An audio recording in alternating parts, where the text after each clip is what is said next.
Vous regardez New York Info. Merci de nous rejoindre pour Décryptage. La France accueille un sommet pour l'action sur l'IA. Des chefs d'État du monde entier ainsi que des entreprises, des ONG y participent pour dialoguer sur le futur de ces technologies. La France ambitionne quant à elle de devenir le centre du monde de l'IA avec un investissement de 109 milliards d'euros dans les prochaines années. Où en est l'Afrique avec le développement de ce secteur? Je reçois l'éditorialiste Mamadou Diouf. Bonsoir et bienvenue. Merci. Bonsoir Charlotte. Du 10 au 11 février 2025, Paris accueille donc le sommet de l'IA, un événement majeur réunissant de grandes figures de l'intelligence artificielle. Une rencontre à laquelle sont également invités des experts africains de l'IA. Tout à fait. La France constate, comme d'autres pays, que quand on parle d'intelligence artificielle, c'est les États-Unis, c'est la Chine qui sont au devant. Et vu le potentiel avec l'intelligence artificielle pour pouvoir booster un certain nombre de secteurs, mais la France est en train de vouloir rattraper son retard parce qu'il faut le dire clairement, la France n'est pas du tout en première ligne quand on parle d'intelligence artificielle. Donc, un pays conscient d'une situation qui n'est pas la bonne, la France essaye de rassembler les gens chez lui pour pouvoir trouver des politiques, pour pouvoir trouver des situations permettant à la France, à l'Europe de façon générale, de trouver une solution. Il est vrai que vous avez des experts africains qui y sont parce qu'effectivement, nous avons des Africains qui sont particulièrement doués sur cette question de l'intelligence artificielle. Et n'oubliez pas que de l'autre côté, on n'hésite pas à choisir ce que le président français avait appelé l'immigration choisie, cette traite des cerveaux, comme on l'appelle. On n'hésite pas, quand il y a des Africains qui ont des compétences sur un certain domaine, à les appeler, non pas pour l'Afrique, mais pour aller renforcer ce qu'eux, ils font de l'autre côté. Et l'Hexagone, comme vous le dites, se met en position avant-gardiste sur le sujet, mais où se place justement l'Afrique? Est-ce qu'il faut chercher où se place l'Afrique en matière d'intelligence artificielle? C'est aller trop loin. Il faut d'abord voir où nous sommes. Est-ce que justement ici, là, également, se sont concernés par ce nouveau secteur qui se développe? On se sent concerné parce que je peux aller accéder à l'intelligence artificielle directement. Je n'ai pas besoin de l'autorisation de mon pays ou bien de qui que ce soit pour le faire. C'est quelque chose qui est accessible. Quand je posais le problème de l'Afrique, il faut d'abord se demander où est-ce que nous en sommes avec l'informatique. D'abord. En fait, voilà. Avant de parler d'intelligence artificielle, nous en sommes où avec les ordinateurs? Est-ce que les Africains savent les utiliser? Nous en sommes où avec Internet? Quel est le niveau de pénétration d'Internet au niveau du continent? Parce qu'avant de parler d'intelligence artificielle, il faut d'abord régler ces préalables. Et il faut dire jusqu'à présent que sur ces préalables, il y a encore des difficultés en Afrique. D'un point de vue géographique, vous avez des gens qui ont d'énormes difficultés pour accéder au net.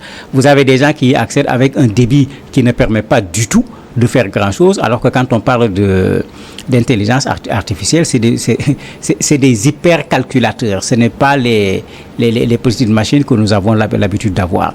Mais cela n'empêche que vous avez des Africains qui ont des compétences en la matière et vous avez quelques pays africains également qui se distinguent sur ce plan-là.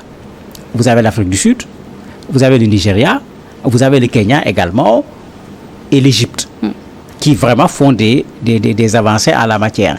Mais vous venez de dire que la France constate son retard et pour rattraper son retard, la France dit avoir besoin de 109 milliards plutôt d'euros.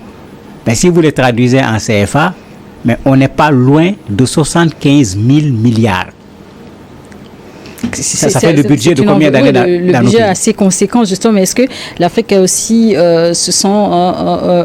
a intérêt d'investir aussi et de s'investir également pour développer ce secteur? Mais bien sûr, on doit s'investir pour deux raisons. La première raison, c'est que l'intelligence artificielle fonctionne sur la base de données existantes. Où sont les données africaines? Où sont les données africaines? Il faudrait déjà qu'on fasse, nous, ce travail d'avoir des données qu'on va pouvoir donner à la machine. Parce que la machine n'est pas intelligente au point d'aller collecter les données. Non. On donne les données à la machine. On lui donne les informations. Elle a cette capacité de pouvoir les retrouver après et quand on demande de nous les rendre de façon organisée. Mais en Afrique, cette question de la collecte des données est encore un énorme problème. Et nous sommes dans un risque parce que quand nous avons des données, même nous les confions aux autres. Mais avec ce que je viens de dire comme budget, que la France cherche, et que la France ne cherche pas au niveau de la France seulement, il cherche même des fonds arabes pour faire ce travail-là. Mais pourquoi ne pas créer tout simplement un pôle africain de l'intelligence artificielle, où des pays qui sont déjà en avance peuvent être mis au devant, d'autres pays qui ont des compétences humaines et qui n'ont pas des infrastructures, parce que quand on parle d'intelligence artificielle, il faut des infrastructures.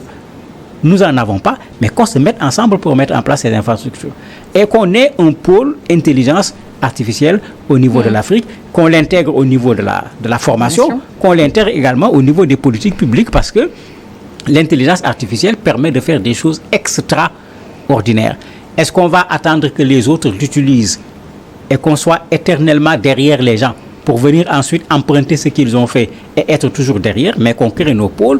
On a nos cerveaux qui sont particulièrement brillants, mais si on les met dans des conditions de travail qui sont des conditions de travail adéquates, mais à partir de l'Afrique, on peut surprendre le monde, parce qu'il s'agit de technologie, il s'agit d'innovation, ce n'est pas une question de couleur de peau ou bien de nationalité. L'idéal, selon vous, donc, serait de mettre en place des infrastructures permettant donc de créer, de développer des solutions, prenant en compte le contexte également africain. Mais bien sûr, on rencontre toujours ce problème. Vous croyez que les gens se sont rencontrés en France pour régler les problèmes de l'Afrique? Pas du tout.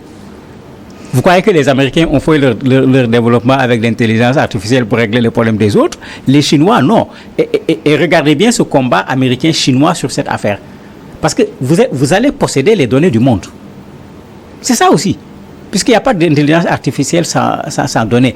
Parce que quand on parle d'intelligence artificielle, bon, c'est vrai que le mot fait croire à un cerveau qui est là, qui est intelligent. Ce n'est pas un cerveau qui est intelligent. L'intelligence artificielle, c'est des machines que l'on crée à l'image du cerveau humain. C'est des logiciels. Ces machines apprennent, ces machines reçoivent des données, ces machines sont entraînées à pouvoir utiliser ces données. Plus elles reçoivent de données, plus elles sont entraînées, plus elles deviennent efficaces. Et justement, comment ces machines ou ces solutions peuvent-elles influencer le développement dans le monde? Mais je prends l'exemple du Kenya dont on parlait tout à l'heure. Le Kenya est confronté à un problème d'environnement avec la coupe des arbres, les feux de brousse, etc.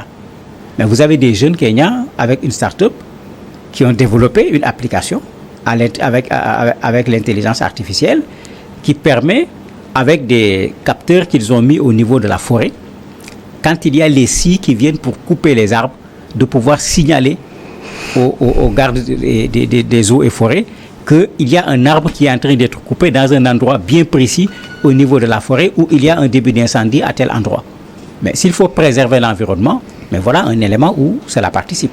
Sur la question de la santé, l'IA est en train de faire des avancées également. Les questions de cancer, l'IA est en train d'être entraînée, pas seulement pour pouvoir lire une radio, dire qu'il y a le cancer, mais même les gens cherchent plus loin, faire des examens pour une personne qui n'a pas le cancer et essayer avec l'IA de voir quelles sont les probabilités pour que la personne puisse avoir le cancer ou pas. Mais l'IA est utilisée sur plusieurs domaines où, mais nous, Africains, nous en avons également besoin. Il ne faut pas qu'on les laisse utiliser l'intelligence artificielle sur des questions qui sont spécifiques ou qui sont leurs priorités et qui ne sont pas les nôtres. Et après, quand on viendra, on sera toujours à la traîne. Il faut que les Africains s'y mettent et qu'on ne soit pas dans IA seulement pour faire danser les présidents de République de façon frénésique, parce que c'est comme si pour le moment, c'est plutôt le trucage des images qui intéresse certains, alors que quand on parle d'intelligence artificielle, ça n'avait certainement pas été créé pour ça. Et quels sont les rôles du politique pour créer justement un écosystème favorable à l'exploitation de l'IA en Afrique? La première chose, c'est la formation. On ne peut pas parler d'intelligence artificielle sans parler de formation. Qu'est-ce que nous avons comme école d'informatique pouvant former des gens? Créer des écoles spécialisées? Mais bien sûr. Et moi, je parle toujours à l'échelle africaine. On a l'Institut africain de l'informatique, non, qui se trouve au Cameroun. Il y a quelque chose qui existe. Pourquoi ne pas renforcer ce quelque chose pour que cette question de l'intelligence artificielle soit prise en compte, non pas par un pays, mais par plusieurs pays, parce que ça demande énormément d'argent en matière d'investiture. Ces supercalculateurs dont je parlais tout à l'heure, quand tu veux les acheter, mais c'est une fortune qu'ils achètent. Et beaucoup de nos pays ne seront pas en mesure d'assurer la formation, d'acheter ces supercalculateurs, de mettre en place les infrastructures. Mais qu'on le fasse ensemble, et en le faisant ensemble, c'est possible. L'Afrique, quand même, ce n'est pas 3 pays, ce n'est pas 30 pays. Si chaque pays accepte de mettre la main dans la poche d'abord, on a les moyens. Dans chacun de ces pays, il y a des compétences. Quand on met ensemble ces compétences, je ne crois pas du tout que les Chinois et les Américains sont plus intelligents que les Africains. L'IA conçu, développé par l'humain et aussi exploité par l'humain, y a-t-il ou non un impact sur l'éthique? Il y a un impact énorme, bien sûr, sur l'éthique. Je parlais tout à l'heure de nos présidents qu'on voit danser de façon frénésique, endiablée même, il faut le dire. Et malheureusement, vous avez des gens qui y croient. Ceux qui connaissent de quoi il s'agit savent que ça, ce n'est pas du vrai. Maintenant, il y a un énorme problème avec plusieurs choses. La manipulation d'abord. Puisque on manipule des images, on présente aux gens des choses qui sont totalement fausses. Et les personnes qui ne sont pas averties vont prendre ces informations fausses comme la vérité, comme la réalité, parce que souvent vous avez une image, vous avez une personne, donc vous avez l'impression que vous êtes en face de la réalité, alors que ce n'est pas le cas. Regardez le débat sur les élections aujourd'hui de plus en plus. On se plaint qu'on essaie d'influencer les élections avec l'intelligence artificielle en se mêlant à la campagne, soit pour faire la promotion de quelqu'un ou bien pour faire le contraire par rapport à un autre candidat. Il y a le côté militaire. L'intelligence artificielle, la guerre entre Israël et la Palestine a montré qu'on peut également utiliser l'intelligence artificielle dans ce sens. Parce qu'on peut parvenir à faire ce qu'on appelle une identification faciale avec l'intelligence artificielle et pouvoir viser et tuer une personne bien précise parce qu'on a les données concernant la personne. En fait, c'est tout un monde. Même en France, ce n'est pas seulement sur la question du développement de l'intelligence artificielle que les gens sont en train de discuter. Les gens sont en train de discuter également sur comment faire de la législation, comment faire une délimitation pour que cela apporte du bien et que ça n'apporte pas du mal, bien que ça va être extrêmement compliqué de faire de la réglementation en la matière. Et il y a des risques en matière de désinformation? Mais le risque, il est énorme et il est là. Vous voyez aujourd'hui, en matière de journalisme, vous avez des journalistes qui se spécialisent sur le fact-checking, c'est-à-dire démentir les informations fausses. Puisque aujourd'hui, vous avez des gens qui passent leur temps avec l'intelligence artificielle à produire de l'information qui est fausse, à mettre des images, parfois même on vous montre une personne, vous avez l'image de la personne, on dit que c'est la personne qui parle, alors que la personne n'a jamais parlé. Vous imaginez ce que ça fait chez ceux qui ne comprennent pas encore cette technique. Si vous voulez dire à ces personnes, non, ce n'est pas lui qui parle, alors qu'on voit bel et bien la personne parce que l'intelligence artificielle va prendre le visage, il va prendre le ton également au niveau de la voix, mais ça va être difficile de convaincre quelqu'un qui ne comprend pas qu'est-ce qui se passe par rapport à une image où il va te dire, j'ai vu moi-même, je l'ai entendu, c'est lui-même qui l'a dit, alors que si vous interrogez la personne, elle n'a jamais pris la parole. Et pour un bel avenir de l'intelligence artificielle, au développement de ce secteur en Afrique, comment est-ce que les États devraient-ils efficacement accompagner, par exemple, les startups créatrices de solutions numériques ou même robotiques? J'espère que la rencontre d'Abidjan, parce qu'il y a la rencontre de Paris actuellement, mais il y a Abidjan également qui prévoit une rencontre le 20 et le 21 février, toujours sur cette question de l'intelligence artificielle, un salon international. J'espère qu'en ce moment, on regardera plus du côté de l'Afrique et qu'on va voir comment faire naître des politiques pour que cette intelligence artificielle ne soit pas seulement l'apanage de ceux qui aujourd'hui sont au devant, mais que l'Afrique également prenne sa place dans cette question de l'intelligence artificielle pour pouvoir l'utiliser pour rattraper le retard que nous avons au lieu de continuer de courir derrière les autres, mais pour pouvoir l'utiliser également pour que l'Afrique ne soit pas toujours un instrument entre les mains des autres. Parce qu'avec l'informatique, il y a ça. C'est, comme on dit, c'est une toile d'araignée. Et l'araignée, quand tu touches à sa toile, elle sait qui a touché sa toile et où on a touché sa toile. Nous avons beaucoup de nos données, on les a mis où? On les a confiées à d'autres. Mais puisqu'on parle de souveraineté de l'Afrique, il faudrait également qu'on puisse avoir, par rapport à l'intelligence africaine, l'intelligence artificielle plutôt, une certaine souveraineté dans nos données, dans leur conservation, dans leur utilisation, etc.